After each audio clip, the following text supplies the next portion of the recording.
Now, there you go. We're on take two.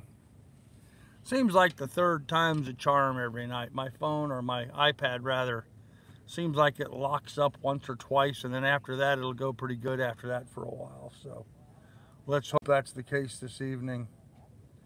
Hopefully it will be. But I was showing you that sailboat that was pulling in and tying up over there. They were coming through. There's a shallow spot out here in the channel, a bar that developed, and that's why a lot of people don't come across that bar. They'll come into the mooring field here and cut through the mooring field, as opposed to going through around that bar area. It's deeper water here, safer for them to come by. So it's not uncommon for me to have boats coming up right next to mine and going by. Some pretty big boats sometimes too. A whole lot bigger than my boat. But anyhow, shifting my camera angle from this to that seems like that triggers my iPad locking up. So we'll just tempt fate here and see how that works. But there's how the sunset's shaping up right now. Looking pretty good. And if it locks up again, well, we'll just start over again. Just keep starting over again until we get a good channel. Seems like about the second or third or fourth time, we finally get it pretty good. So, yeah, it is kind of a pretty sunset developing. Unfortunately, there's not much in the way of clouds up there to ricochet much off of. So, I don't know how well that's going to develop, but yeah, seeing the sun setting behind the sailboat's kind of a pretty sight. So. Powerboat is an eyesore. You mean like that one there? Yeah. Yeah, they're all right. They're all right. The right powerboats are all right. I don't mind the trawlers so much. It's the big go-fast boats that I don't like. The guys that come by and they're all speed and gasoline and not a clue of sense between them. So I find most of the people on the trawlers seem to be of a like mind to sailors. They're casual. They're concerned about their neighbors. They're cooperative. They're good people. It's the fishing guys and the go fast guys that I have an issue with. So, yeah, exactly. The hot rod boats, Dan. Exactly. Absolutely. So, oh man. Hey, Coyote, what's going on, man? Cigarette boats are atrocious. Yes, they are. Yeah, I've got no love for any of those kinds of boats. They're always a problem. So anyhow, so we had a good day today. Didn't get to walk Miss Lily. I did go and pick up some stuff that arrived for me at the post office, which was nice. A little bit ago, I had ordered some toiletries. With my sore throat and all that, I thought it was high time I got a clean, fresh toothbrush. I've not had a clean, fresh toothbrush in a while. My toothbrush was actually getting kind of moldy looking, actually. So I got a new toothbrush and I got a new razor. So I got rid of all the old stuff. I have a back scrubber, scrunchy thing that I use, and I got a replacement of that. And so I'm excited tomorrow to go take a shower with all my new toiletries. Trying to turn this around here to give you guys a bit more to sunset. Kind of cool the way it's ducking into the clouds there right now. Oh man. And this one company sent me, of all things to send me, they sent me some leave-in hair conditioner. I don't use hair conditioner. I don't use shampoo. I take my bar of soap that I use for taking my shower, and I use that to wash my head with too, and my hair and whatever. So I don't have much use for a tub of leave-in hair conditioner. So, but I'm going to try it tomorrow and see what it's like. Although I don't think I'm going to leave it in. That just sounds weird to me. Sounds like it would leave my hair greasy. So I'm probably not going to do that. But hey, Boulder Bob, how you doing? Anywho, had a nice, pleasant conversation with Johanna today. She and I had a big, long conversation. She's getting pretty lonely now since Larry's passed away. She's got the house all to herself, and my sons and their grandchildren are not coming over as often as they should. Very disappointed in my sons for not spending more time with their mom, bringing the grandkids over there for her. She's all by herself in the house. She's lonely. They should be doing that. So I'm a little disappointed in them, actually. But not much I can do about it from here. I did see an interesting car for sale here on Craigslist. There's an old used pickup truck for sale for $750. Man, I wish I had the money to buy that truck. That would be like the perfect little vehicle for me for running around here. An old, I think it's a 70, I think it's about as old as my boat. I think it's like a 75, 76 pickup truck, an old F-150. Anyhow, the guy wants $750 for it. Looks like they tore out the stereo and some stuff inside the boat, but he assures me that the truck runs all fine. And it's been my experience those trucks do. Those trucks from back then, you know, the late 70, early 80 Ford pickups, those things are just like rock solid. You know, we had one of those when we lived in Montana. We lived in Ohio, actually. We had it in Ohio and we had it in Montana. I don't care what the weather was outside. It didn't matter. You go out, turn the key, that son of a gun started. It started, it ran. You could run to town. You could go 100 miles. It was always good to go. And we didn't take very good care of it because, you know, it was our garbage truck. It was our trash truck. It was our old beater, you know, that we frankly didn't have much respect for. But man, that thing would always start. Always ran. It was perfect for that. So 79 F-150, yeah, that's a good old truck. Guy wants $750 for it. That'd be a hell of a deal. So I think cleaning up the bad free trimming would be appreciated.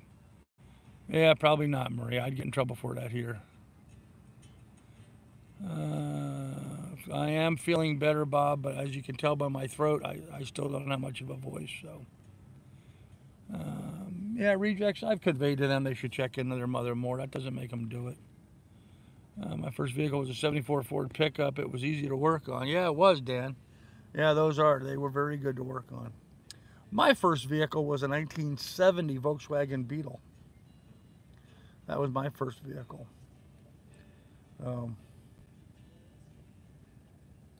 85, that's what it is. It's a 1985 F-150. Now that I'm thinking about it. Red. Standard cab, long bed, standard cab. F-150. 85. Pretty sure it was 85, come to think of it. $750. That'd be a hell of a truck for running around here. That'd be perfect for me and the dog. Get us around. We'd be able to take that around the listings. We could carry signs with it, put signs up at our listings, that kind of stuff. Good grocery getter. Perfect truck. 67 Mustang. Wow, that must have been a nice vehicle. 67 Fastback. You should invite Johanna sailing. Johanna lives in Ohio. She's not going to come sailing. Plus, Johanna gets motion sick in a car. She's not going to be on a boat. Straight six were the best. Okay. I don't realize that their mom. No, they're not that young. Yeah, they're not that young. A coupe, okay. Coupe, not the fastback. When I was going to college down in Athens, Ohio, my roommate had a 1970, I think it was a 70 or 71 Mach 1 Shelby Cobra, for those of you guys that know Mustangs. I think it was a 70 or 71. I don't remember the year of it, but it was the fastback. Oh, be quiet. It was a fastback Mach 1 Shelby Cobra, whatever year they had that. Anyhow, Lily, quiet. Here. Come here. You be quiet. That's enough. Anyhow, he had brought it down to school. We were going to school in Athens, Ohio University back then, back in the day. And he had it down there for fall semester. But winter semester, he decided to park it up at his parents' garage and bring his pickup truck down to school. So he had four-wheel drive for the winter, and he left the Mustang in the garage at his parents' house. 2 days before Christmas, his parents' house burnt down with the Mustang in the garage. Yep, the whole thing was a total write-off, total loss. He was so bummed about that. I remember that to this day. Wow, that was a long time ago, kids. 1977, that was? 77, 78? Back in the day. Back in the day. So, anyhow, so today was a pretty good day. Took the dog for a walk, got back here to the boat. Been trying to lay low, trying to not talk. Saving my voice up as much as I can for us for now. Got a conchorn blowing. Let's see what the sunset's looking like.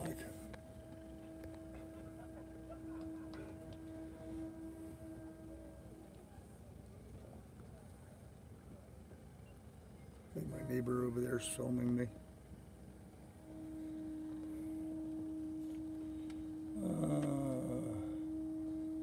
A few more years, get antique plates, yeah.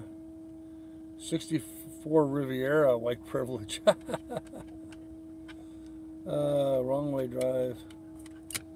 Late at night on the highway, totaled it. Oh, and that sucks. I'm sorry, Patrick. That's unfortunate. Very, very unfortunate for you. So, let's see what he's doing. My neighbor's got something aimed at me. I'd zoom back in and see what he's doing. Hello, neighbor. Looks like he's got a video camera. Oh, he's just drinking a cocktail, I guess. I don't know. Dog. Guy on the next boat over is kind of a cool guy. He and I say hello to each other from time to time. Oh, come on. There we go. Ex-wife bent every car I ever bought her. Oh, no. Well, we've been pretty good about cars. I've never wrecked a car. I've been involved in one automobile accident in my life, and that one was not my fault. 1970, 77, 76, 77, 78, 1978, 79, somewhere in there. Mom was flying back from over in Saudi Arabia, where she and Dad lived at the time. And I went to Kennedy Airport to pick her up, driving my 1970 Volkswagen Beetle. And I picked her up at the airport, and we crossed over onto the Brooklyn-Queens Expressway. And as you get to the entrance of BQE, there's 3 lanes of traffic going one direction and 3 lanes of traffic going the other direction. At least that's what they had at the time. And then between those lanes, they had a concrete abutment, a chain link fence, and then they had poles, light poles, going down the center of the highway. Well, as I picked up Mom, I'm driving my Volkswagen. Mom's in the front seat next to me. So I got Mom in the front seat. I'm not exactly speeding, not like you really would in a 1970 Volkswagen Beetle anyway. Anyhow, I look up and I see the bottom. I see the bottom of a 1973 Plymouth Fury. Now, if you guys remember the size of those cars, they were huge. I'm looking at the underside of the Plymouth Fury up in the air.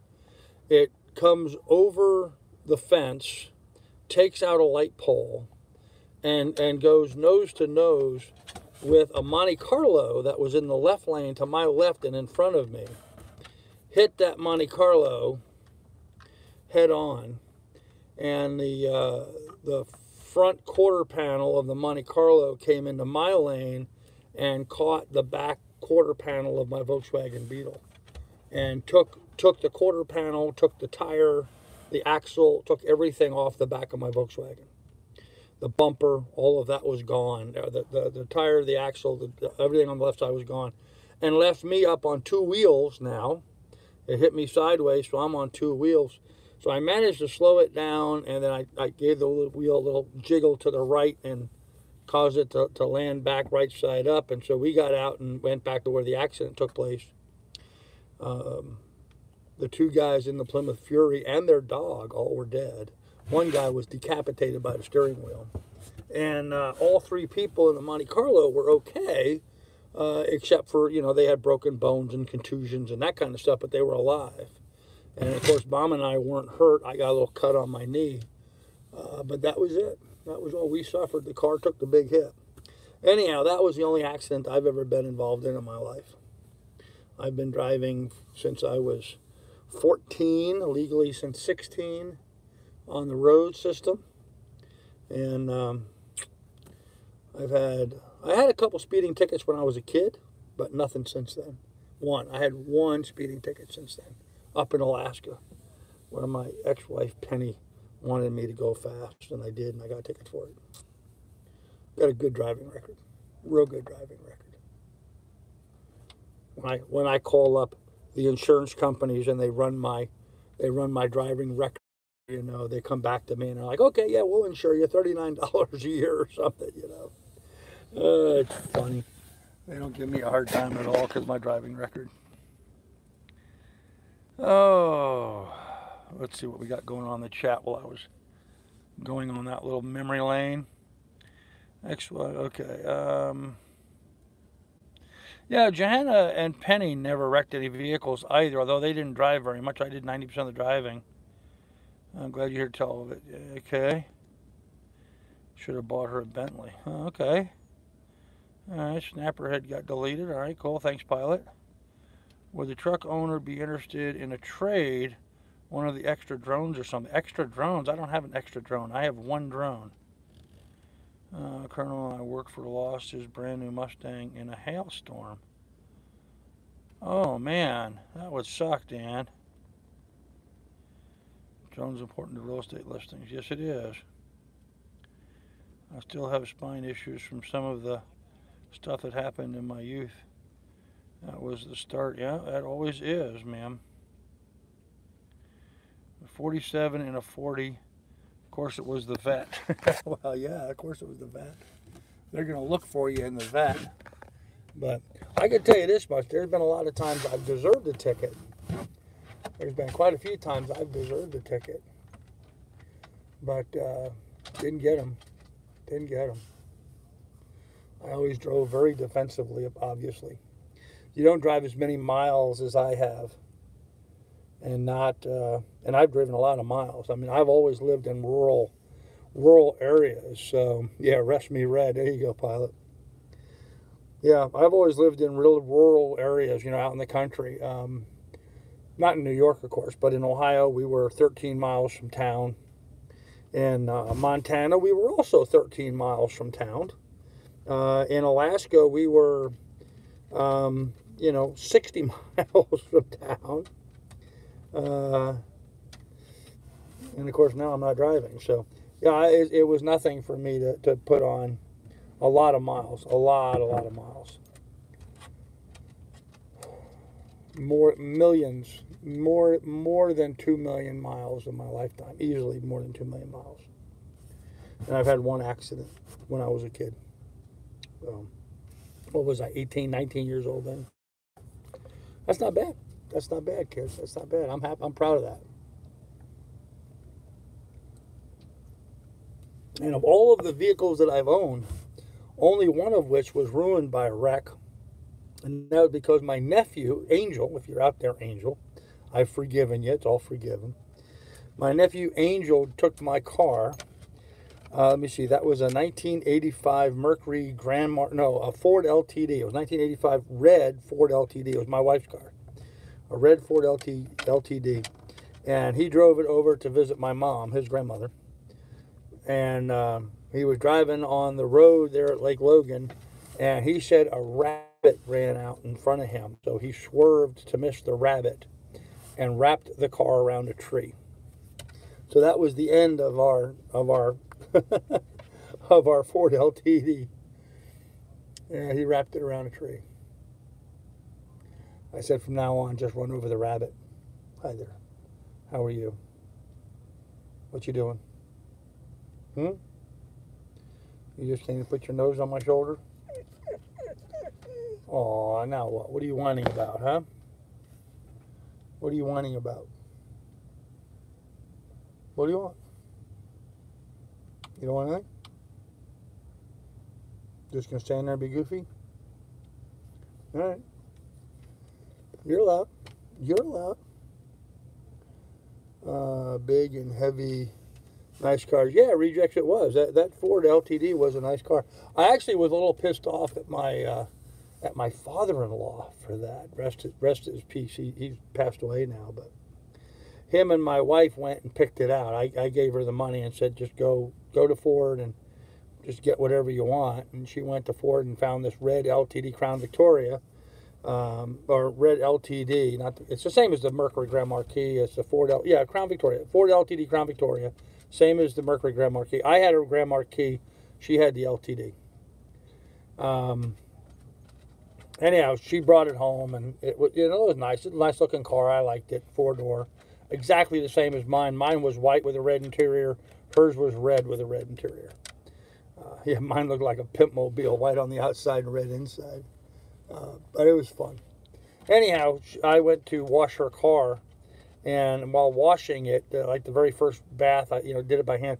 I noticed a ripple in the quarter panel, and so I investigated it further and found out there was a little Bondo in the quarter panel. I called up the Ford dealership and I said, "Hey, what the hell, man? I bought this brand new car. I want, why has it got this Bondo in it?" And he said when they were unloading it off of the truck at being delivered there at the dealership, that it had gotten a dent in it. And they fixed the dent and bondoed it. And apparently they were of the opinion that they didn't have the need to disclose that when they sold it to somebody. I thought they should have disclosed that, but they didn't. So I was a little pissed, but never did do any business with that Ford dealership ever again. That was a long time ago. That was a long, long time ago. But I blame my father-in-law. I told him he should have checked that. He should have been looking for stuff like that. And he didn't. No.